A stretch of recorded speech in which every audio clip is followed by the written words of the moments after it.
Joining me right now to help connect the dots is Ohio Congressman Jim Jordan. He is the ranking member on the House Judiciary Committee. Congressman, good to see you. Thanks very much for being here. I want to get your take on all of this. Is Hunter on the verge of being indicted? What would that mean for his father, President Joe Biden? Yeah, well, I don't know. That's the short answer, but it sure seems that way. I mean, you mentioned those two stories from the Washington Post 10 days ago. Understand they were 4 minutes apart. One was at 11, one was at 11:04. So two 8-page long stories, 4 minutes apart, from the news organization that said 18 months ago there was no story here, this was Russian disinformation. That tells you something is up. You don't see the Washington Post do that. I think it's interesting, too, Maria, how this story has evolved, how it has changed. Remember, it started off as, oh, it wasn't his laptop. Then it was, well, it was his laptop, but it was Russian disinformation. Now it's, no, it wasn't Russian disinformation, but Joe had nothing to do with it. And now, finally, it is, well, Joe had something to do with it, but he really didn't do anything wrong. In fact, that's what his chief of staff, Ron Klain, told us last Sunday on the Sunday show. So how this story has changed. And now we find out these text messages and emails that link the entire family, not just Hunter and Joe, but also Uncle, Joe's brother, James Biden, is involved in this as well.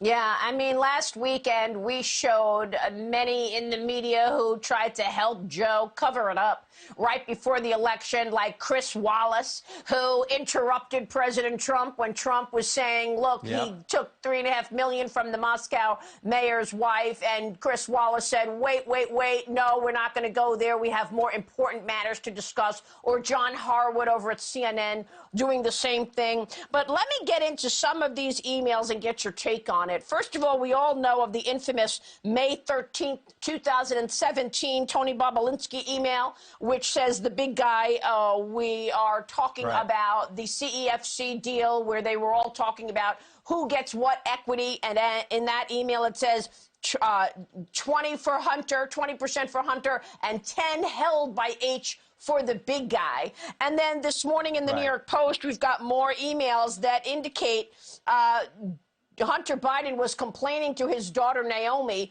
saying, well, you know, be happy that I'm not asking you, I'm not forcing you to give me half your salary. After all, I've been paying the bills for the family for 30 years.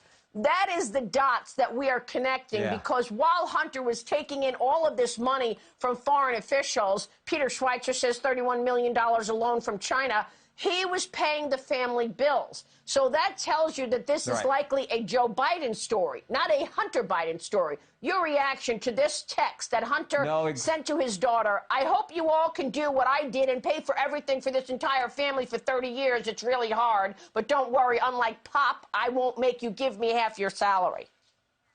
Yeah.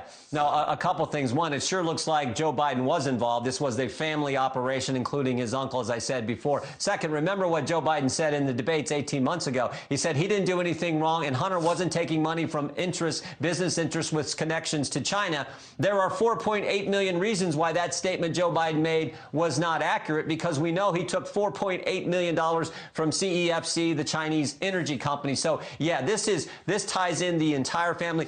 The thing that bothers me the most, though, Maria, is the conspiracy. The left always says, oh, there's these right-wing conspiracy. The real conspiracy here was the Democrats, big tech, big media, keeping this story from the American people just days before the most important election we have. Election for president of the United States, election for who's going to be the commander-in-chief, and you have a family involved with all kinds of foreign business interests, and we don't get to hear that story.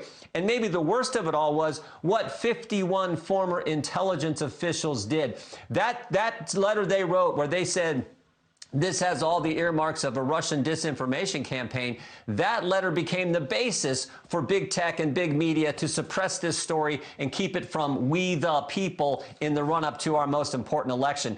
That's why we sent a letter to these 51 guys. We want to know who they were talking to, how they came to this conclusion, how they put that letter together, because that was the basis for the conspiracy that kept information from the voters right up before the presidential election. Yeah, we're showing your letter on screen right now, and we also have the New York Post headline, Spies Who Lie, with the faces of all of those. Right front and center is John Brennan and James Clapper. on the cover of the New York Post there who lied and said that it was Russian disinformation. Let's just be clear, Jim Jordan, these guys were key officials in the CIA and the other intelligence agencies. They would have known that this was not Russian disinformation when they signed their name, correct?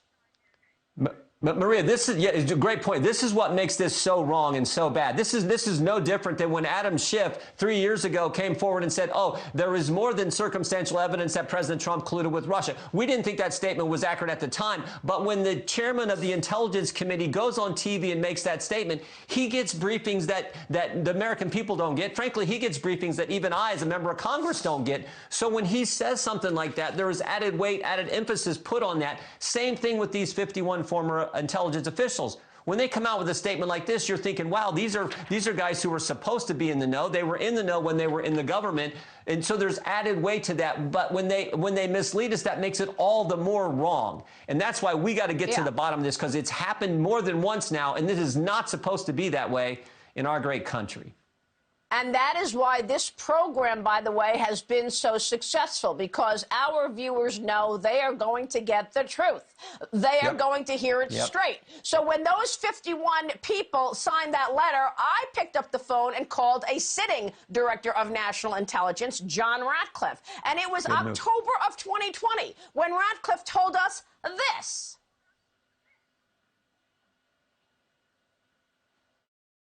Let me be clear.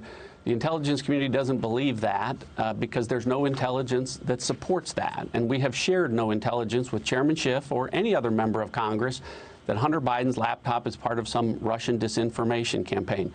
It's simply not true.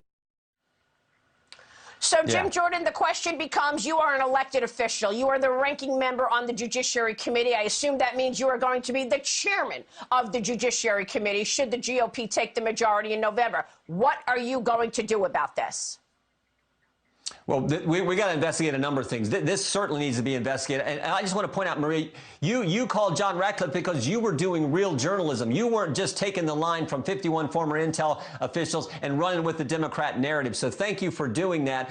This was a conspiracy with big tech, big media, those 51 former intelligence officials and the Democrat Party. And that's what the American people now fully understand. But yeah, we will investigate this issue and a host of others, frankly. If the American people put us back in power, I think we owe it to them to get them the truth on the DOJ spying on parents, on Dr. Fauci misleading the country about where this COVID started, on the chaos on our southern border, and of course this story about Hunter Biden and the Biden family profiting off of foreign interests and keeping that information from the American people. Before you go, Congressman, I got to ask you, Ron Johnson last week said it wasn't just the Biden family lying, it was the media lying, but it was also the FBI. Was the FBI complicit in all of this? We're still trying to understand FBI's role in the Russia collusion lie. What about this? Yeah, I don't know. That's something that we need to fully understand. I do know that the FBI has done some things that have concerned me greatly, particularly when it comes to the FISA court, as pointed out by the Inspector General Michael Horowitz. So, yeah, I've got some concerns there. I don't know specifically if that happened, but we need to get to the bottom of not only this scandal, but so many others. Yep. Anything you want to say about the wide open border, Congressman, real quick before we go? Title 42 is going away next month. 1.7 illegal immigrants crossed our border in 1 year's time, 14 months' time under this administration. They're only going to make the problem worse. And frankly, you can't have it both ways. You can't say COVID is so serious still that we need billions of more dollars of American tax money and at the same time say we're getting rid of Title 42, which is the only thing keeping a chaotic situation from getting worse. Unbelievable. Jim Jordan, good to see you. Thanks very much for joining us this morning. Thank you.